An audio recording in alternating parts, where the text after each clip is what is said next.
We obviously hearing a lot that a lot of people are speculating that the market's going to change a lot in terms of players and players moving overseas, and there's a lot of speculation of players coming back to South Africa after this because it's going to be a new normal, as we all know.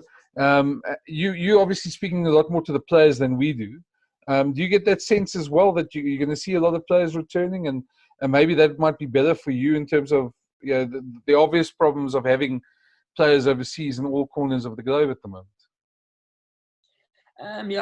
Yes, I'm not sure. I mean, with the players that I've spoken with the international guys, they're just happy to be home, and we're happy for them because obviously they're closer to their families. But if that will affect them going abroad again, I'm not sure. I mean, nobody has said, listen, I definitely don't want to go overseas anymore. I think the main factor will stay the main factor. I mean, it's probably if you feel that why do guys go? Is they feel a change of environment. They feel development of the game. They feel I mean, that's why. And I'm saying things that's why I left to go to Ireland. And I was keen for new challenges, for a new environment. I was always keen to see how rugby is played. Everybody talks about what Northern Hemisphere rugby, Test match rugby. I was always keen to find that out, and that was the reason why we left. For something new, something different.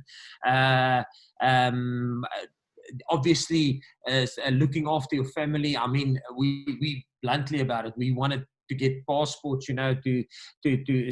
or citizen, no, not citizenship, residency.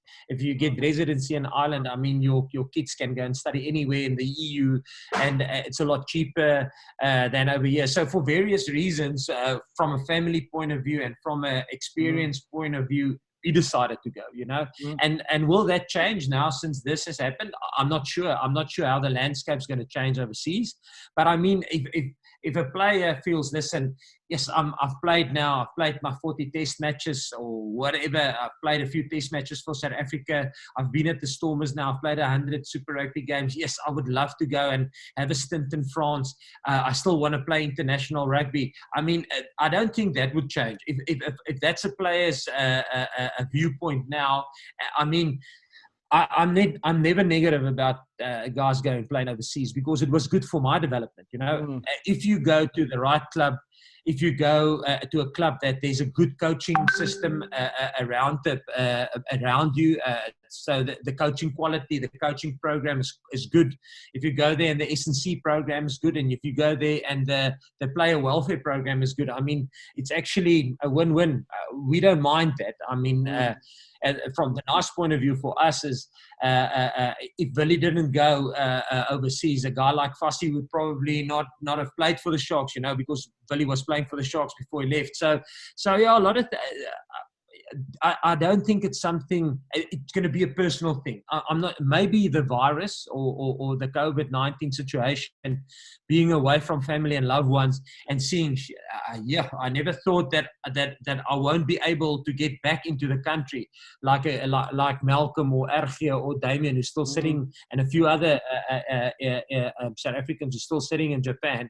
I mean, obviously their frame of mind would be different now because they would have loved to be here with their families. Yeah, so I think it would be a mixture of, listen, this is what I need personally, where my life is currently with my family, and also knowing that something like this can happen. I think in the past this wasn't even a thought process. Yeah.